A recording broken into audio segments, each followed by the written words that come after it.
Okay, I'll let you know. I think there's these two windows, and you can never tell when you're really live. I noticed that. I know because you go Mm. like, "Am I live?" And then a few seconds later, you go, "Oh, yep, I'm Yeah. live." Yep. I think we're live. Okay, great.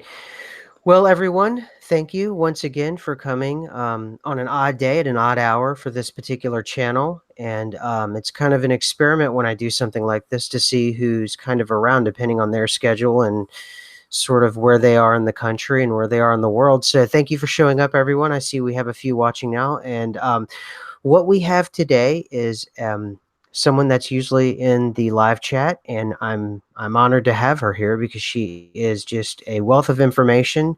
It's would you like to be one or Eileen Colts, or how do you like to be? We didn't talk about that actually. Oh yeah, Eileen, just Eileen. Eileen, just Yeah. Eileen, perfect. So, Eileen, I think one of the easiest ways I'm going to start out is I learned this from some other channels. Who's Eileen Colts? Tell me about yourself.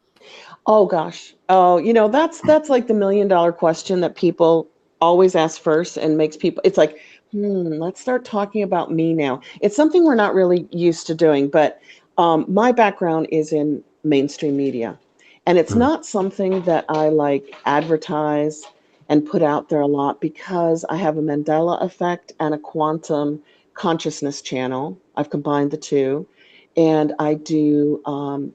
A weekly appearance over at Shane's channel on Unbiased and on the Fence, where we follow the Lynn McTaggart Power of Eight and the heart maths methods of joining like 100 people together live to do a weekly live stream meditation intention to actually affect matter and change the world around us. And I know that my work is like yours. It's extremely cutting edge. So I don't usually talk about my mainstream media background from like 1985 to 1995. But then I'm finding people will give me more credibility if they know that I came from mainstream media, and they shouldn't. That really has nothing to do with credibility. It's kind of like we're so impressed when we see the Monroe Institute information coming out from the CIA. It gives right. it that extra boost of credibility, but it shouldn't. We should be able to review that information without a CIA, Defense Department seal of approval and kind of give it the credibility of like, does it stand on its own merit? Who cares what the government thinks? But we tend to give more credibility to people who work in official capacities.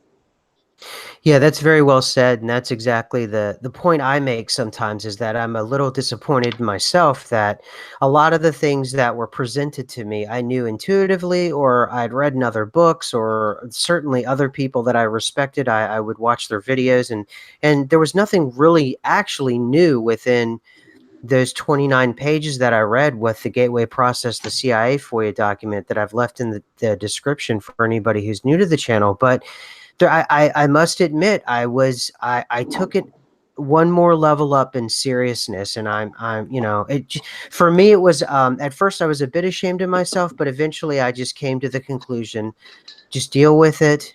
It's something you didn't know about yourself. You thought you had conquered it, you didn't. So that's Exactly. It's it's a good thing. it's wired into us. Hmm. Actually, it's programmed into us that we Yes. we doubt everything that doesn't come from an official capacity. Hmm. Like if I tell you, oh, CBD oil really does help reduce anxiety, you're going to go, yeah, yeah, whatever. But if your doctor tells you that and goes, hey, CBD oil really does reduce anxiety, you'll be like, oh, yeah, doctor told me. Right. Absolutely. And that was the thing was I'm currently talking to a doctor right now, and he's a doctor of internal medicine, and I finally got him to agree to come on the show week after next, tentatively. And there's just something about that. And a lot of the changes he's going to talk about, we already know about. But again, I felt myself getting excited that a doctor of internal medicine is telling me this. And, Exactly. Like I think Michelle's opinions, she's usually in the chat. She did an interview with her doctor who's Mandela affected. But of mhm. course, he had to come on like, no name, no identity, no photograph, because doctors aren't willing to say. Although Shane had a doctor on too, talking to us in the chat rooms, the live streams that he does on Friday night and Saturday night, Mhm. also talking about Mandela effects. It's really hard for a doctor or a scientist to say, yeah, consciousness rules matter. And the more people you get concentrating on the same thing, the quicker the changes in matter occur. Now, our ruling elite know this. This is why they've been working, and they know we know this. We know they know we know that they know how to manipulate us with subliminal programming, they emotional manipulation through media, TV, movies, games. You know, there is a Mm-hmm. reason Mm-hmm. why we always have to be kept on the edge of our seat in a constant state of fear. That's how Mm-hmm. they manipulate their control over the entire globe. If you believe it's a globe, I don't care if it's a flat plane. You know, I'm like totally open to what the shape of the earth actually is. I'm not like in one camp or the other because I haven't been up there to see it for myself. And Well, Well, the one thing that I think about the flat earth, and I've mentioned this before, what I think makes it so significant and why they shut it down on YouTube and they're shutting it down on Facebook and all these other places is I realized it's sort of this metaphysical movement and that if you take the Monroe document and you take or the CIA document talking about the Monroe Institute, I thought about this for a minute and I thought you have a collection of people, and I use that word over and over again. They're belligerent. They will not, toe. They will not kneel. They will not kneel to the authority. And they are actually changing the vibrational frequency of the planet, the realm, whatever it is you want to call it. I almost felt as if it's an insurgency, and the flat earthers themselves may not even be aware of it on a conscious level, but they are actually changing the way in which this whatever this thing is just call it a it operates. paradigm. A paradigm Right. is kind of like the operational system in which you find yourself. So, you know, you Hmm. could have a reality paradigm, you could have a religious paradigm, and you could have a computer paradigm. So, whatever this paradigm is, which is the Hmm. operational system in which we woke up in when we were born here, right? We just kind of, it was all here. It was all programmed Hmm. before we arrived. Right. And whatever it is, they're changing it. And it was enough to where, like you said, those that are in power, they had to shut it down because it was the other day I was watching a mainstream news channel, and it was kind of a talk show, and there was the host and there was three guests sitting on the couch, and one of the guests, they were talking about somebody recently landed on the moon or they did something on the moon. I don't even really pay much attention to it anymore, unless I can detect a Mandela effect or a shift or something like that. But he said, I don't believe it. And everyone kind of gasped. And I gasped simply because it had gotten that far, and I knew it was flat earth. He didn't want to say it. He just said, I don't believe it. And it was the first time that it had leaked out to the mainstream media, which is the sort of the arm of this whole machine that's moving. And Yeah, I that is don't kind know of a where this big guy's. deal. I haven't heard that on Mhm. mainstream media, but I don't watch a lot of mainstream media anymore because of the Mhm. overt and subliminal programming. Like you, I don't catch it. Right. And it's just this one show I watch, and I actually DVR it and I watch it every week. And because it's kind of a bit off the beaten path. Off the air, I'll let you know what it is. But the guy straight up said, I don't believe it. I don't believe it. And it was silent. No one knew how to keep and it's kind of a comedy based kind of thing. And, it's not something I normally watch, but it's really the only thing close to mainstream that I watch. So it took me aback. I was just kind of shocked that the guy because he really took his career into his own hands when he said that. Because, like I said, I think science is an economic and political movement first. I Well, think. there's two possibilities. And Hmm. either he took his career in his hands and he was being honest, or he was told to say that. And you're going to see more. Mm, You'll know because in the future you'll see a little bit more slip ups. Matt over at Quantum of Conscience is great at catching all these slip ups that hmm. they're doing to kind of lead us down the different rabbit holes of flat Earth, Tartaria, mud Hmm. floods, excuse me, things like Hmm. that. And then you have to ask yourself, was that really a slip? Yeah. Because they're very subtle. Controlled opposition and psychological operation on the population is extremely subtle. The conops and psyops start slowly. Otherwise, if you put them out too fast, they're rejected. Yeah, yeah, that's a good point. I don't know, I think the dead silence and the stoppage of like the flow of the show, maybe not, but that's a good point. They're very good at it. They've been doing it for decades. And the point I make about the gateway process, a lot of people, they don't want to look at it. It's from the CIA. It has to be lies. The point of the CIA is to maintain control. By them releasing it, for me, the way I rationalize it in my head is that they're 35 years on from what they put down on paper, and they're ready to release in a FOIA document. That means they're at Well, least 50 years plus. let's Okay. talk about that, okay? Because Sure, sure. first of all, in my background, okay, I was raised in the Middle East as a Christian, and a Okay. little bit in the West Indies and in America. So I have this, really, really open viewpoint. But I started meditating in the 70s, and I started exploring Monroe information in the 80s, because he basically was a paranormal researcher who started a really cool institute to Hmm. examine consciousness. So a lot of these things that are new to the Mandela effect community um, are not new. They've been around, and we're 50 years beyond that. So if the CIA or the Defense Department actually released that one, I think, if they were willing to release that, they're so far beyond that they no longer need to keep that secret.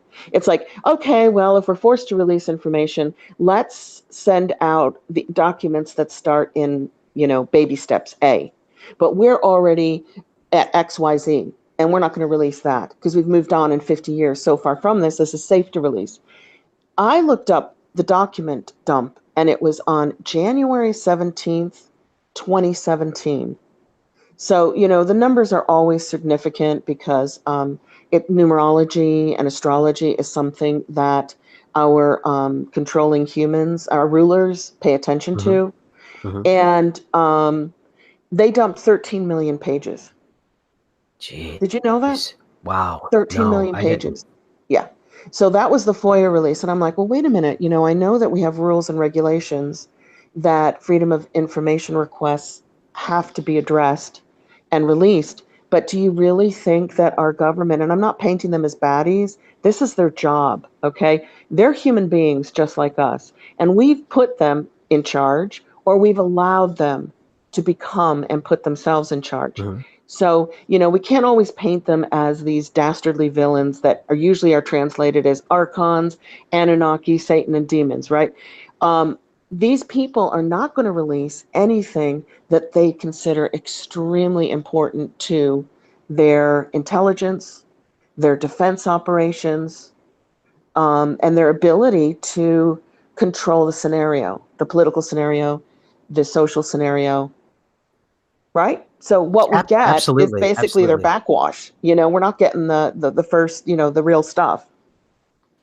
But what's significant though, and I wholeheartedly agree, 100%. You laid out the case, and I completely, absolutely agree.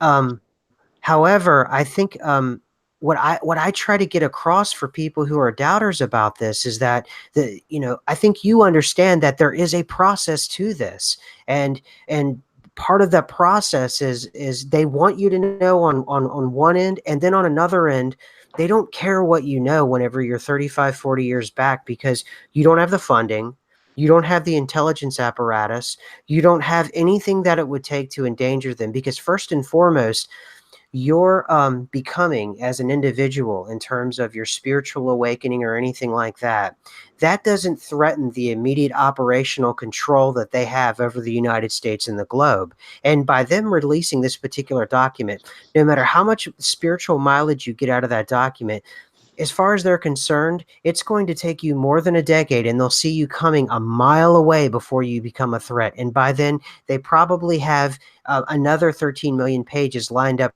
ready for you to thwart you in any way for you to become a danger. So, as far as the limited scope that I have for what I'm trying to figure out, and I know I'm having scope creep with what I'm doing, because I originally wanted to talk about and focus on the Mandela effect, but I find myself going into all these strange alleyways that I finally have just said I want to know what the source of the truth is to all of this, because it's so much bigger now than just the Mandela effect. And now I'm starting to realize the Mandela effect itself, all it is just a side effect ultimately. It's not even the Yeah, real thing, yeah. right? what you're doing is more important than covering the Mandela effect.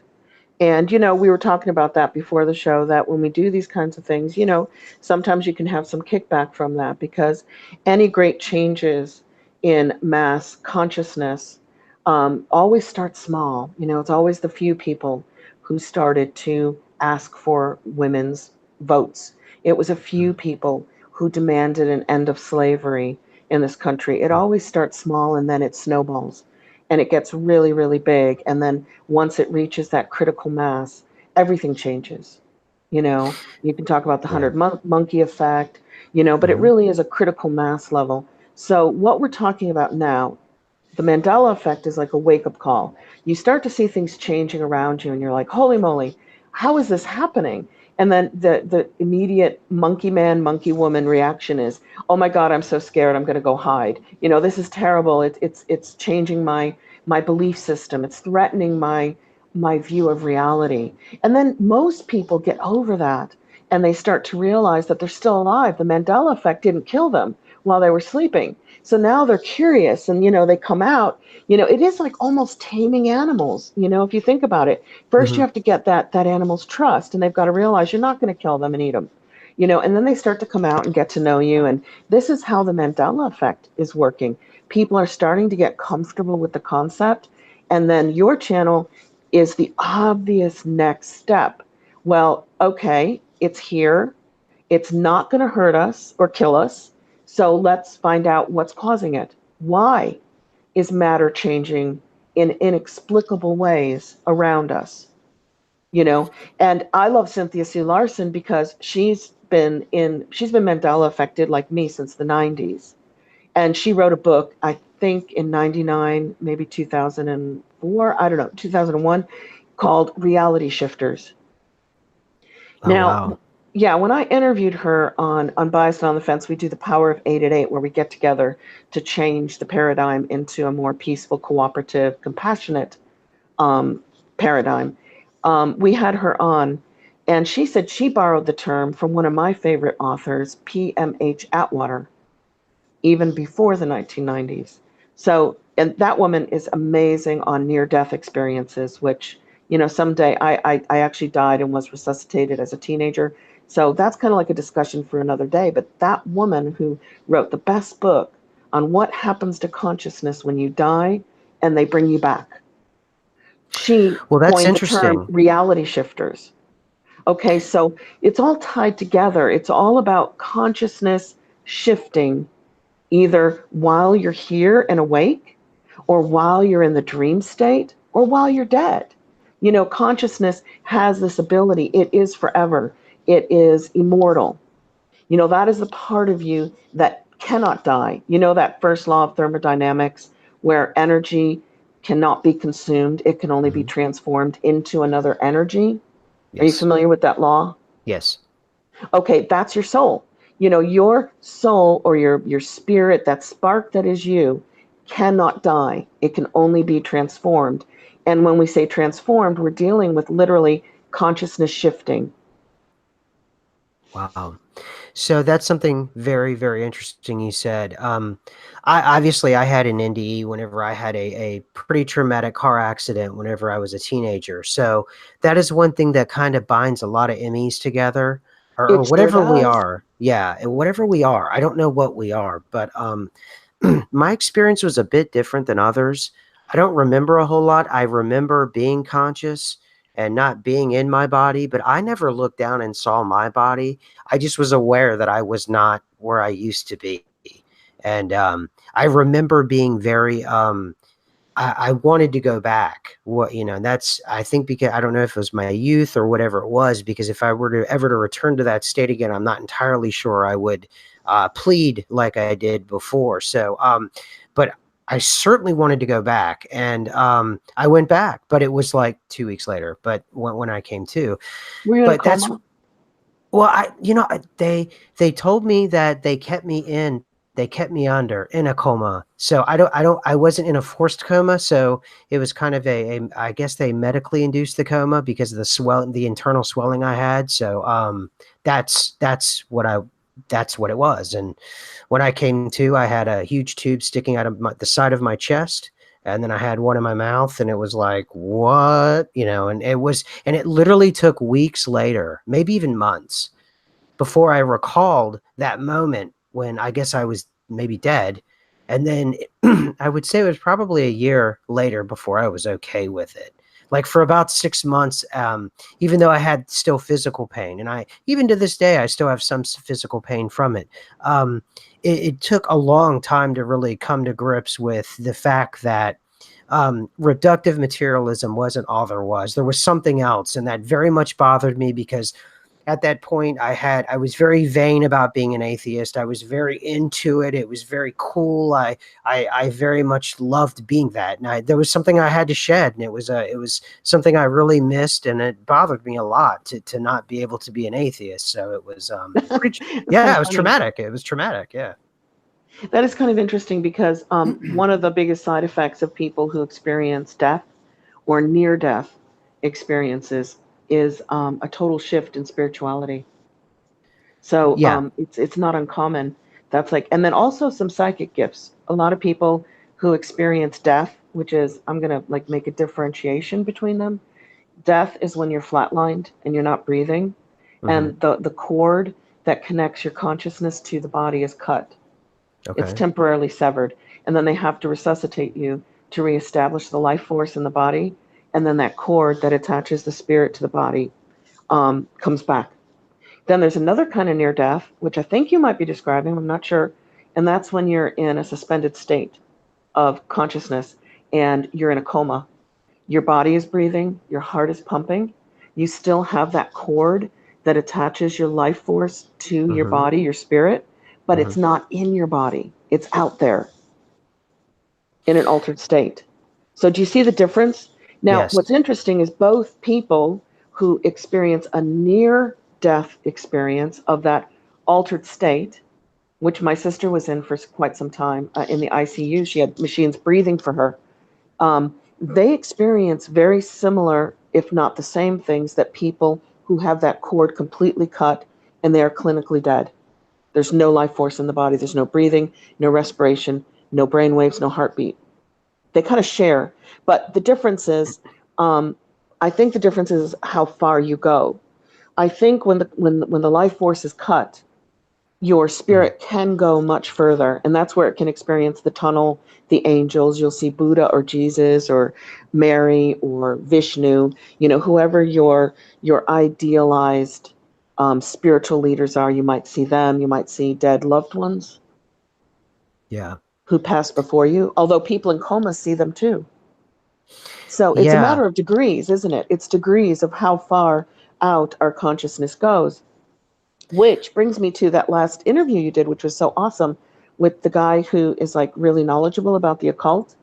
Oh yes. Jeremy. Yep. Jeremy I found that Crow. really, really interesting. And I was so glad that you would go there because there's too many channels that are afraid to go places based on listener response. And basically, you really need to be working with people here who are willing to look at all the options. It doesn't mean that you select one or you're going to practice one. It means you know it's out there and you know what it's all about. It's like expanding consciousness, but not necessarily deciding to take that route personally, right?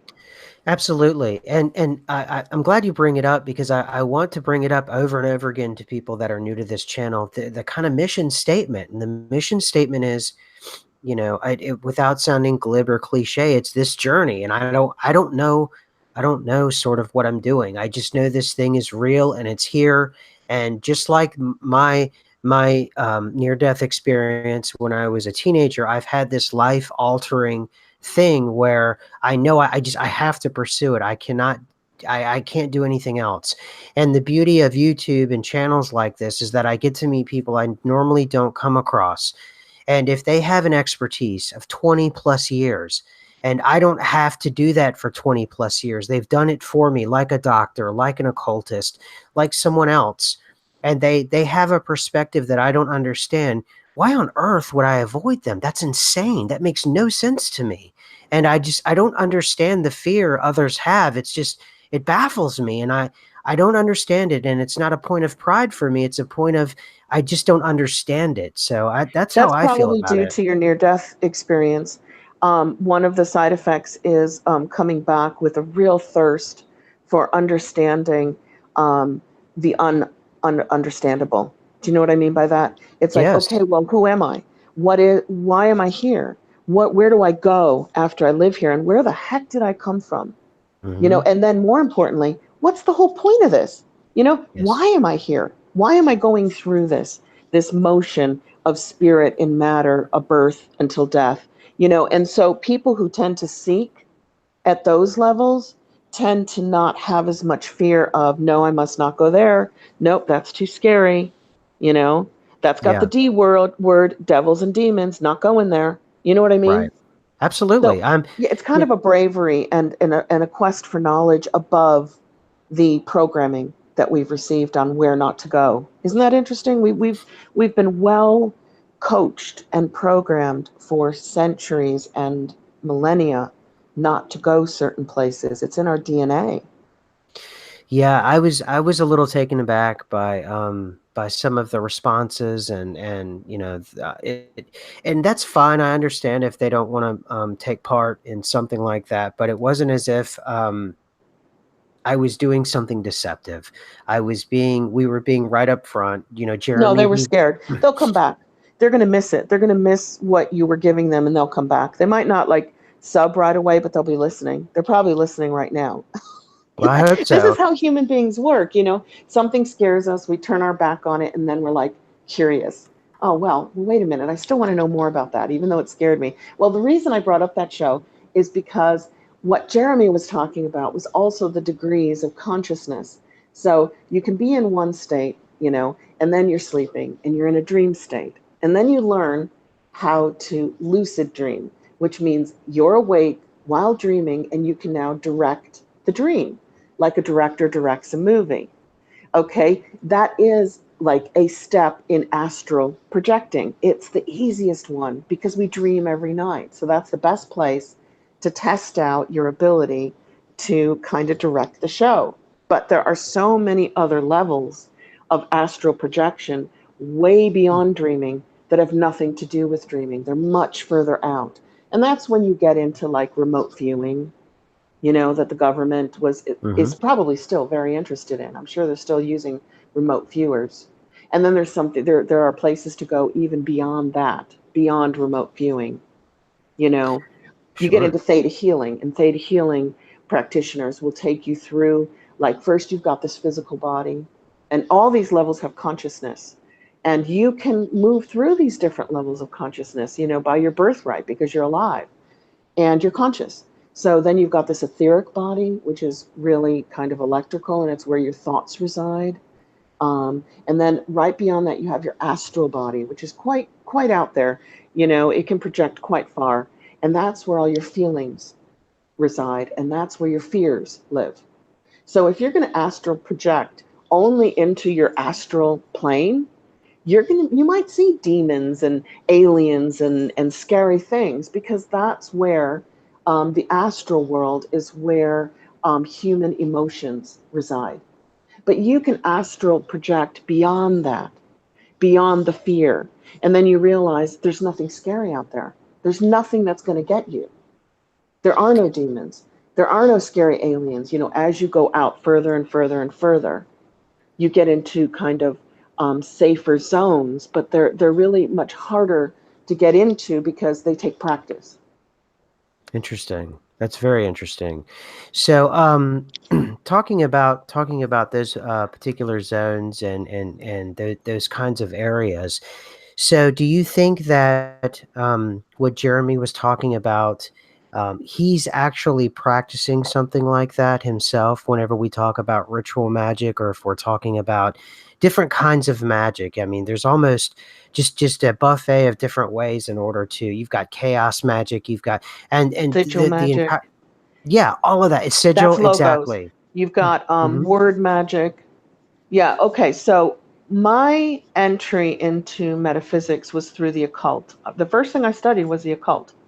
And why wouldn't I? Because I was young, and occult means hidden, that which is not seen. Oculus, the eye. It means you just don't see it. It's being kept from you. So there's Hmm. really nothing scary about the word itself. except we've been programmed probably to steer clear of anything that smacks of the occult, because those who actually control humanity, they are very well versed. They know exactly what they're doing and they know how to do it. And why would they want every human being on the planet to know about it too? You lose you're not no longer a step ahead of people if everybody knows it, right? Yeah. Yeah. So I Makes left the sense. occult in that I didn't find spiritual satisfaction there. It was far too messy. It was too dark.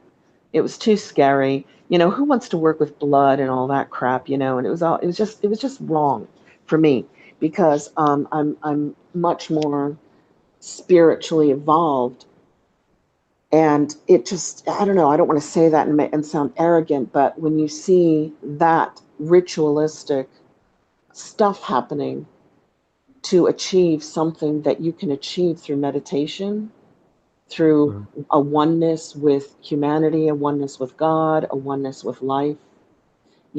So you can either go cut your finger and write on parchment at midnight and burn something to create a spell. All it's doing is evoking an emotional response in you, which gets you into the gamma waves of your brain, which is Mhm. between 40 and 100 hertz. It's called an excited state of the brain, which tends to manifest in matter. It tends to manifest your desires, whether they be events or material, in matter. And you've just used this really crappy, ritualistic, dark thing to get you excited. Well, other people can feel exactly the same way by counting their rosary beads. They get into a ritualistic counting of the rosary over and over and over, and they get into that gamma wave part of their brain waves, and they start to manifest their desires because they're putting their desires into the rosary beads, and their emotions are actually creating the outcome. So my point is, you can do anything. You can pray with a cross or a crystal. You can work with dark magic and work with blood and all that horrible stuff that isn't necessary. Or you can go out in nature and commune with God through nature, and you get the same result. The key to all of the different mechanisms is emotion. As soon as you get your emotions tied and stimulated first, and then tied to the desire, that's when manifestation occurs. And, Interesting. our ruling elite, they're just humans. We can't hate on them because that just creates more of the separation. They're just humans who are controlling the show here. And we've either put them there or we've allowed them into those positions. So instead of hating on them for controlling the show, just concentrate on your own abilities to control your show, which will change, their ability to manipulate, because now more of us are going to be in charge of our own lives, and we're going to do it positively. Do it through love and forgiveness and kindness, and basically the light side, and we're going to achieve the So, same ends. So you got two ways you can approach it, but you're still only using human emotions from the astral plane to help your mind, which is more electric, in terms of, the heart energy is more magnetic, the brain energy is more electric. You combine your thought, I want this to happen, I want this new job, and then you put your heart energy into it. Now you've charged it up with emotions. Go do a beautiful, loving ritual to symbolically encourage that manifestation. hmm, very interesting. Okay. Yeah, that that sounds very reminiscent of kind of what I mean when I talk about and this is very even though we were just talking about it, it reminds me a lot of chaos magic from what I've studied on that is its intent, and it's not really as indulgent in terms of the ritualistic side, or at least a recognized ritual, but yet it's still a part of that intent, and it's always been about intent, and that's what I mean about the flat earthers. Could they have done exactly what you just talked about by accident, by the what you had just said, and they are manifesting this in the physical realm, Is that I'm not does that sure. even make sense? It does make sense to me, which is why I'm so addicted to your show, especially your Lost and Found bin with Chick. I think the Hmm. two of you have an incredible dynamic in going over this stuff. It does make sense to me. And I'm not sure Me because either. if we're in a holographic, multi-dimensional simulation, okay, I'm Hmm. not talking about a computer simulation, there's every possibility that a God, like God or source energy, is creating the simulation, or that we, our higher selves, are creating this simulation here. It doesn't have to be something outside of us or something scary. But if it's holographic in nature and if it's multidimensional, then all those possibilities you just said could be true. We could be on a globe, we could be on a flat plane, we could be on anything that we choose to decide that we're on. And them coming in suddenly and saying, hey guys, it's flat, it's flat, it's flat, that is going to change the consensus. And the consensus might create the matter, the paradigm matter. So you might have to have a consensus in consciousness in order to get the change in matter. So if all of us suddenly are like, say, I don't know what the percentage is that's critical mass. Some people say no more than 7%, which sounds kind of low to me. But it's like the Wow. majority of people say the sky is green and the grass is blue. And if you keep saying that over and over and over again and people start believing it, then you're going to see a flip, you're going to see a change, and the sky is going to be green and the grass is going to be blue. If consciousness rules matter the way I've come to understand that it does. So, Yeah, absolutely. And what I don't get too is by releasing the internet, the internet came out.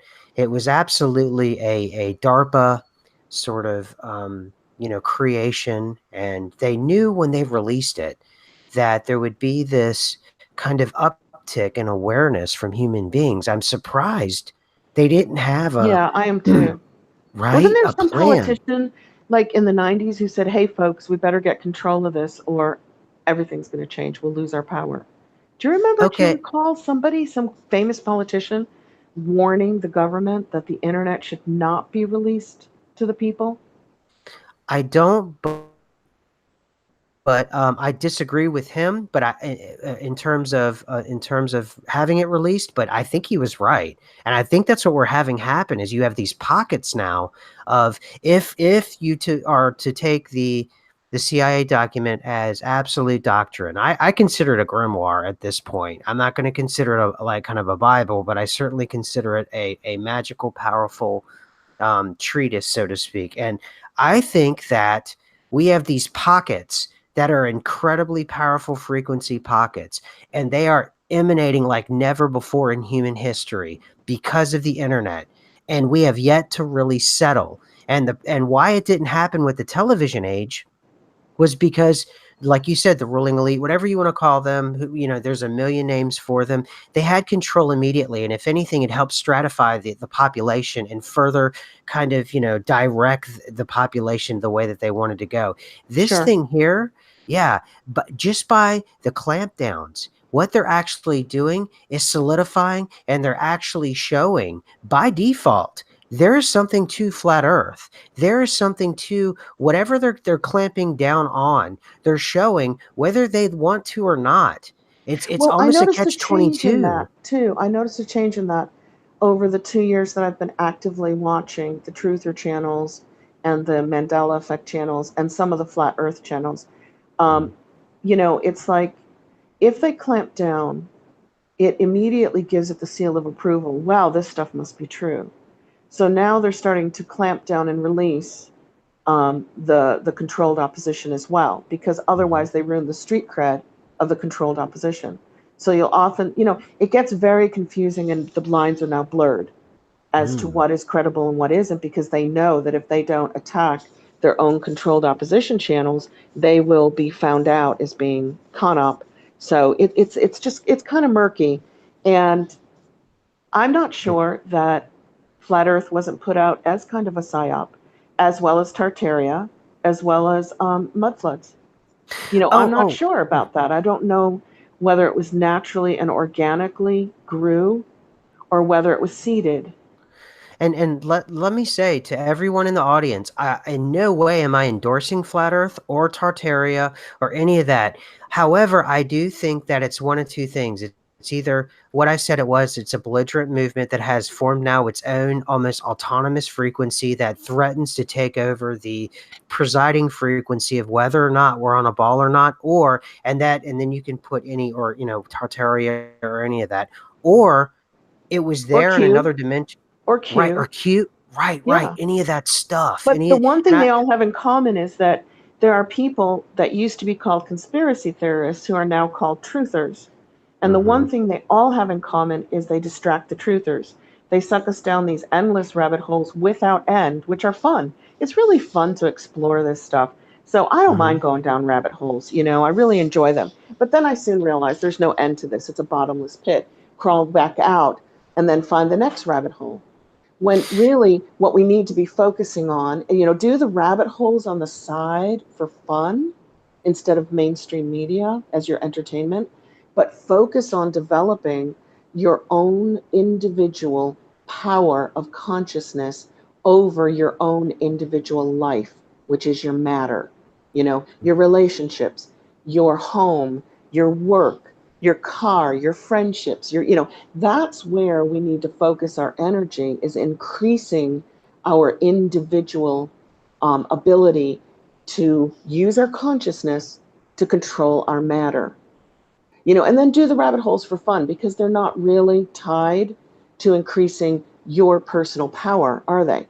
They distract you. They Mhm. stop you from looking at things that might increase your individual personal power here in this paradigm or matrix. That's a good point. I like that. Now let me ask you the thing about Tartaria, even though it could be another rabbit hole. I'd always had this weird feeling about Tartaria or Mud Flood or any of those things. They just came out of nowhere. A lot of people they claim psyop, but they're not really vested in the Mandela effect like I am, and like a lot of people in around this channel. I had always thought perhaps it was a Mandela effect, like this. It Tartaria could could have be. been a cut. Right, right. It could be a That's what I psyop. thought. It could be a piece of history that we never looked at, and now we're Mm-hmm. looking at it. Or it could Mm-hmm. be a psyop, or it could be a Mandela effect. It's like impossible to prove what the origin is of some of these things. But do you know Robert Seffer's channel? I think I've seen or heard Robert Seffers. Is he the guy who does the history that's like really uncommon or something? Yeah, he's an archaeologist who does hidden Okay. history videos. Fascinating. He also does Atlantean Gardens, which is more like metaphysical, but the same videos wind up going on both of his channels anyway. And he Okay. looked at Tartaria from a purely like scientific, historical, archaeological viewpoint, and Okay. he's finding that they were Celts. Now, this is what's fascinating to me, and not just because I have Celtic blood, a lot of it, which made me more interested in studying the Celts. But when I was working in the Czech Republic, it was still Czechoslovakia then, it was before they split. Mm-hmm. I read the Mm-hmm. history. I always, I worked in Eastern Europe, Western Europe, and the United States. I always read the history of where I am. And of course, the victors always write the history. So you're always getting you're not getting an unbiased story there. Mm-hmm. And I was fascinated to find out that the Celts from Ireland and Scotland, quite different from the Britons, ruled Western Europe and Eastern Europe. I'm like, how the heck did they get all the way down here? And this was like in the years, like I'm going back in my head. I could be totally wrong in remembering the numbers. I think it was around 500 AD, 600 AD, 700 AD, and they ruled like Eastern and Western Europe for many, many centuries. And then I'm living in Florida, semi-retired, no longer doing media anymore, and I find out that they unearthed like 200 skeletons from a bog. I didn't know like swampy bogs preserve stuff. And they sent these to the secretive Smithsonian Institute, where they tested their DNA and found out they were 20,000 years old and they were Celts. Mm. I'm like, what? Because that predates the 15,000 years ago, the Mongolian Eastern nomads walked across the frozen Bering Strait and became Native American Indians, right? So Mm-hmm. you have Right. Celts here. 5,000 years before. And they kind of said, hey, that's going to mess up a lot of politics and history. So they just kind of buried that information. So my point is, when I hear Robert Seffer say, actually, the rulers of Tartaria were kind of an Eastern Mongol Celtish or Celtish, if you want to use the correct terminology, mix who Hmm. ruled most of the globe, I'm like, yeah, I can buy into that because, you know, 20 years ago in Czechoslovakia, the Celts were ruling down there 1,000 years ago. And then here in Florida, the Celts were here 20,000 years ago. So I could see that there was like perhaps another empire ruling most of the developed world that was not emanating from, well, you can't really say the Middle East, but you must realize that our entire religious structure in the West, all of it comes from the Middle East. You know, that's Hmm. where Judaism comes from, that's where Christianity comes from, that's where Islam comes from. So we say that we're Western, and often our DNA goes back to Scandinavia, Europe, Ireland, Germany, all over the place, or, you know, South America, Asia, but our religious, dominant religions come from the Middle East. So that's an unusual mix as well. And if you track the current bankers, they're an odd mix of Christians turned Jews from current day Georgia, which was the Khazars. So, you know, you've got this odd mix of ruling elite. And it's always interesting to see, well, where, from, according to the DNA, where did your ruling elite come from? You know, Hmm. and then you'll find out more about their religious beliefs, which will help you understand their current political beliefs when you get into who they are, where they came from, you know. Hmm. So that's interesting. And I know that. Are you familiar with Anatoly Fomenko? I am, but I think I'm familiar with that name from your channel. Mhm. Yeah, he's a Russian mathematician, and he absolutely destroys in a I think it's a 7-part series of books, and only about 3 or 4 Oh, the of the book. timeline. He changed our Yes, timeline, doesn't he? yes, he I, absolutely I read destroys. I Yeah. read bits of it that completely shows you where the Roman emperors completely messed with our timeline because they wanted to like secede and take over power at a certain date. So they would just like add or erase decades from our timeline. Well, it's 1,000 years, and they inserted 1,000 years, and part of the problem was what we have now as the modern day, like papacy in the Vatican. The idea is to insert 1,000 years, so it gives Christianity or Christendom a bit more of a lead time on Islam, so that way you can solidify the European idea of or the Western idea of Europe and being Western and being and that way it gives it more of a patina to it. It makes it more more Substantial. regal, right? Yeah. Regal and substantial. And that's the idea behind it. And that it was much more recent and very, very pagan. And that even the idea of the scientific tools that they claim that work, he even he destroys those tools, everything, carbon dating, all of it. And we're talking, we could be, instead of we're in, just take 1,000 years off. So we actually, rather than being in 2019, we could be in 119 or 1019. And this Exactly. other But thousand, when you look at it deeper and you go, well, what does it matter? Does it matter whether we're in 2019 or 1019 when I don't that care. number is meaningless in the true history of the earth and humanity? You know, that number is just, it was given to us by somebody who decided to start counting time in the current era from the birth of Christ, right? Absolutely. And that's part of this channel's tradition, at least that and it's just my life tradition, is I absolutely, because of the power of now, I stay in the present, and I consider, I don't consider the future ever, and the past, um, only because of the Mandela effect. And now am I even considering the past, because I can't. really prove the past. I can't do anything about the past. Our However, the past is man, so constructed for us. yes, it All is. these stories, maybe he's right, Anatoly. And, I wish I was better with remembering names because I've actually seen, is that the same guy who has like a channel and does the videos on it as well, or just the book, the author and the books? No, the author is very elusive, and even there's a lot of his books. They're not even translated, so you can't even get them in English. You'd have to learn Russian or get someone to translate them for you. But he Because does there's a have a Russian couple. channel on YouTube that covers all this, and I'll try to dig it Oh, up and send it to you. okay, great. Yeah, yeah. And they So, do it in English videos. So the whole point is this is all handed to us. This is our preconceived history. mhm. And when we're born, the slate has been wiped clean and we're completely open to whatever they want to tell us is the truth, including the history. And but he takes all of Western history and he boils it down to three sources.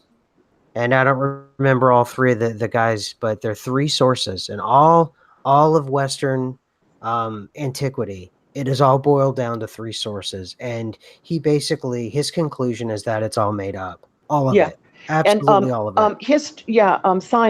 science has gone the same way. Coincidentally, a viewer sent me a video yesterday that I sent you late last night, and 6 minutes into this older documentary on the true power of consciousness over matter. It looks like it's like Hmm. 20 years old, I'm guessing.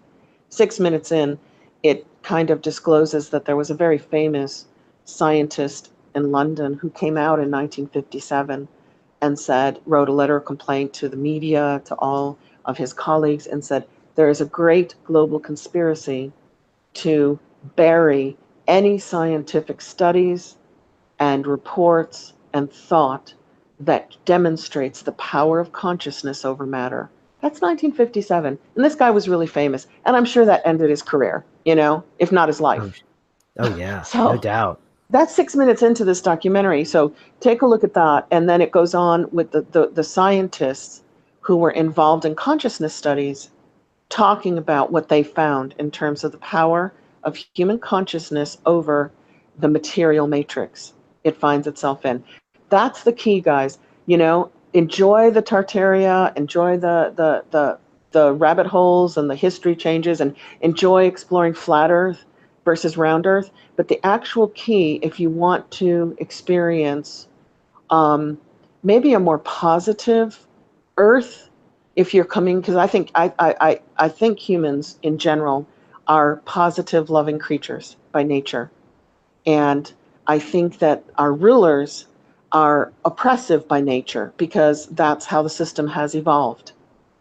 Not because there's like these, 10% of the humanity is evil and now they're controlling 90% of humanity. No, it's a systematic problem.